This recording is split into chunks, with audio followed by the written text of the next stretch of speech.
En mars dernier, nous avons été alertés par un article du site Caméra sur des comptes personnels, des tweets sur Facebook, de journalistes travaillant à France 24, dont 3 étaient des correspondantes.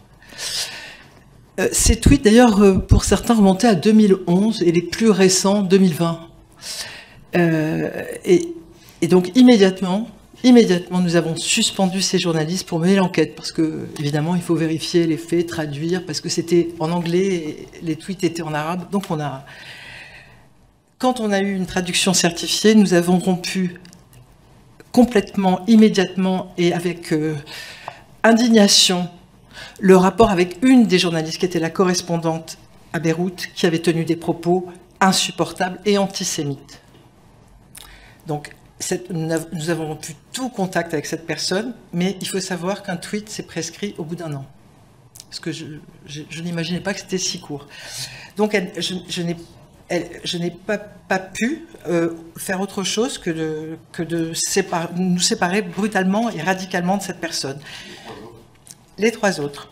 Nous avons donc là aussi fait traduire et fait analyser par 2 avocats différents les propos, qui étaient des propos militants.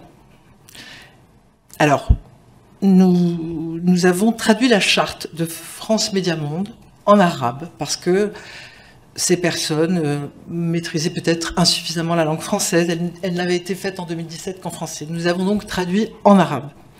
Et nous avons envoyé la charte à toutes ces personnes en leur disant « Nous parlons de comptes privés de journalistes ». Alors, je fais une micro-parenthèse. Saviez-vous qu'en tant qu'employeur, en France, vous n'avez pas le droit de contrôler les tweets de vos salariés, sauf justification particulière et en proportionnant la chose. C'est aussi des choses que j'ai apprises parce que j'ai voulu mettre en place un système de surveillance permanente et on n'a pas le droit de le faire. Néanmoins, nous avons fait un certain nombre de choses pour vérifier qu'il n'y ait pas de nouveaux tweets de ce type. Donc je redis que il ne s'agit pas de l'antenne. Hein.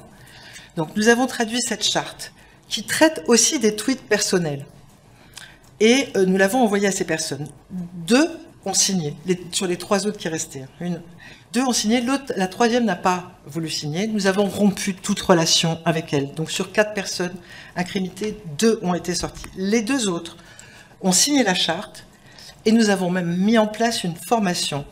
Parce qu'il arrive que quand vous vivez, c'était le cas d'une des correspondantes, hors de France, que vous n'avez pas fait une école de journalisme française, vous n'ayez pas exactement les mêmes réflexes ou les mêmes repères. Donc nous avons organisé à Jérusalem, le 3 juin dernier, un séminaire de formation déontologique de l'ensemble des correspondants du groupe en arabe, en français et en anglais, en radio et en télé, pour faire justement un travail de fond sur le thème de la différence entre impartialité et militantisme, entre journalisme et militantisme. On aurait pu aussi se dire, ben tiens, on arrête. On coupe les ponts avec une correspondante historique qui était là depuis 2006 et sans que jamais ces tweets n'aient été relevés alors qu'ils remontaient dans le temps beaucoup. D'ailleurs, ça m'a interpellée, je me suis demandé, mais pourquoi ça se produit maintenant? Des tweets de 2011, de 2013, de 2014, pourquoi maintenant? J'ai pas de réponse à la question. Si par hasard, il y avait de nouveau des tweets, cette fois-ci même personnels.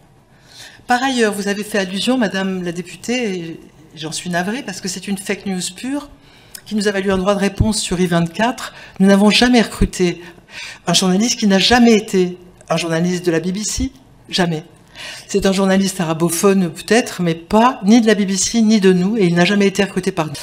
Ensuite, nous avons été attaqués sur la thématique des commentaires faits par des internautes dont nous ignorons tout, puisque nous respectons la protection des données personnelles, sur des gens qui commentaient nos contenus, mais... Alors nous modérons, nous avons monté en puissance notre société qui fait la modération de l'arabe. Nous leur avons demandé de faire des piges bien plus importantes pour être sûr que dans des moments de tension, dans un conflit qui nous dépasse et qui est très douloureux pour tout le monde, je pense que même les journalistes arabophones de notre chaîne qui ont choisi la France, sincèrement, je crois qu'ils sont mais bouleversés à l'idée qu'on pourrait les taxer d'antisémitisme, et aussi bien d'ailleurs à MCD qu'à France 24.